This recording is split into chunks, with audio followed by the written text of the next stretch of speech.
so expensive. It's a big difference in the game, turns the whole aspect of the game around. Certainly does, and Palerma's back in business. 5-2-5 now, could be his aggregate maximum over these 2 games against Barnes's 5-1-5. That's all about striking out from here. Well, it's to be expected when you're up against someone of the calibre of Chris Barnes. You probably feel you've got to bowl the maximum or pretty close to it if you're going to beat him. Nice work. Nice work indeed. 3 strikes in a row for the man from Finland, the reigning World Cup champion. #1 ranked bowler in Europe just at this particular time.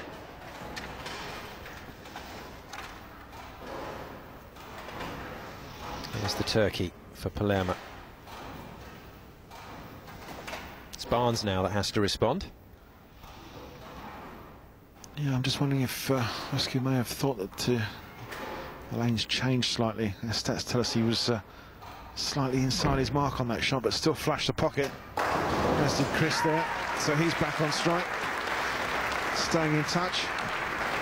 He's got a lot of fans in this Barnsley crowd, as Chris Barnes made a lot of friends last year when he came to this tournament, and just enjoyed every minute of it.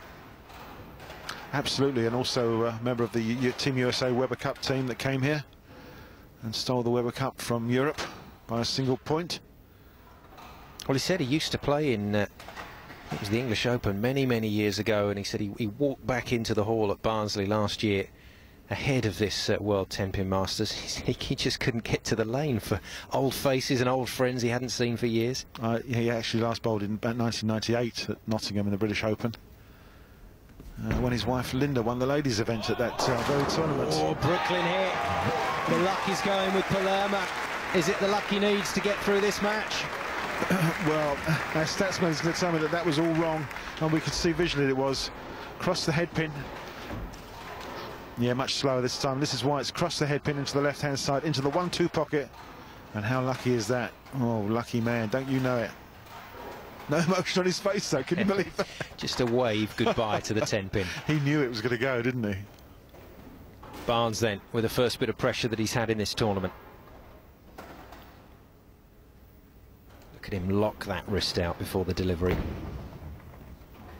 Back into the pocket and back into the strikes. Barnes turns his double. Pure fingers in that ball, lots of rotation, lots of lift off the hand. Absolutely rips the rack. Oh, don't you look at me like that. Dear oh dear. Shades of the Tim Mac telling the pins off. These guys do take it personally. These poor pins already take a pounding without being shouted at as well. So, Palermaa still on for 5-2-5. If he can pull off a 300, he could get 2 magic results from just 1 game of 10-pin bowling. A maximum, and Chris Barnes' scalp. It really doesn't bear thinking about, does it? Knew I could talk him out of it. So, the 9-pin left for Palermaa. And the frustration in his face. Immediately his aggregate maximum plummets to 504. That's assuming he makes this spare. This is just sheer unbridled power going into the pocket. Again, emotionless. To all intents and purposes, look to strike. Solid 9-pin. That's only a spare. So his 300 game goes. No one-handed spares yet from Palermaa. You can see what it means to him. 4-bagger. Followed by that spare, takes him down to 504. Barnes, of course, still on that 515 potential finish. This one is going to be very tight indeed. Yeah, the heat's certainly on Osku, as it is on Chris as well. Working on 2 strikes now. He really needs to turn the screw and bury this one right in the pocket. He's not going to be rushed, is he? Going through his setup.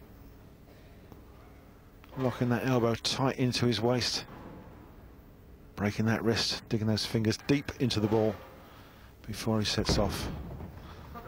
Look for 10, and takes 10. He knew it was good. He had a little shout at the ball once it was off the hand, and it went straight into the 1-3 pocket for 3 strikes in a row. So Turkey for Barnes. Certainly can't do any better than that.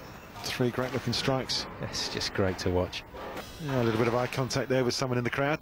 Yeah, just saying don't get ahead of himself there. Patient is Chris Barnes, isn't he?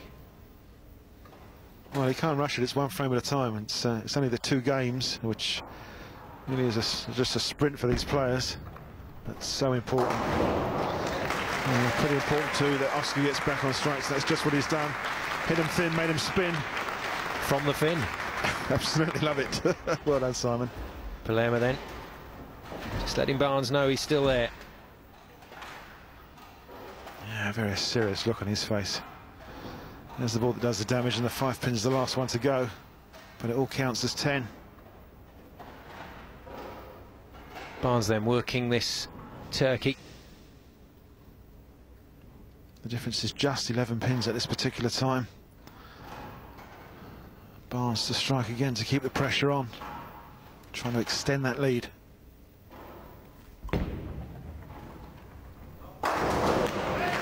And he does exactly that. Bit of showboating for the crowd. Little tap of the hands between the 2 guys there. I think Osku Palermaa really appreciating the quality of that shot. It's doing it, it's getting it right at exactly the right time. And Chris is showing just how professional he is. One of the top players on the PBA Tour in the United States, World Tenpin Masters champion, showing some of the style that won him this title last year. Looking quite relaxed, but I'm sure inside he's a little more wound up than he's showing.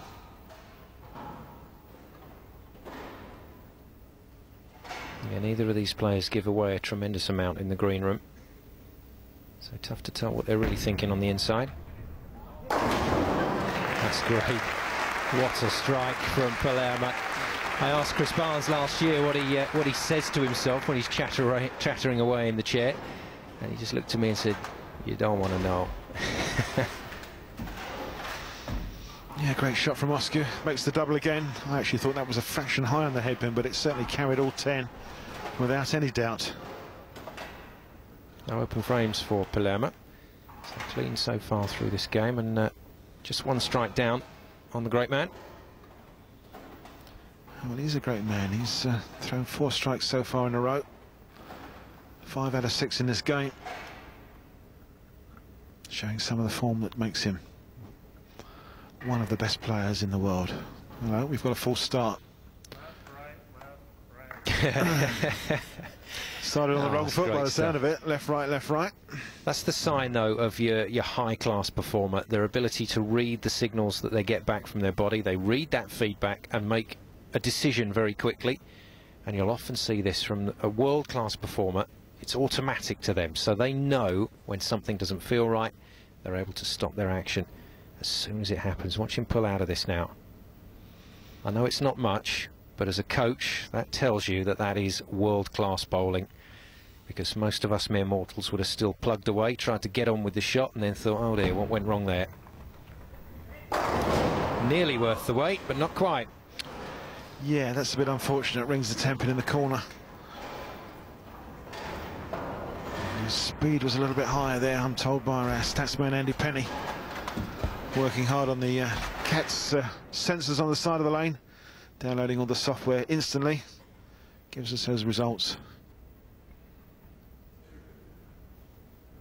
Needs to make the spare. Out comes the hard ball. Should be no problem at all. Got it, and just a touch of anger in that delivery. Well,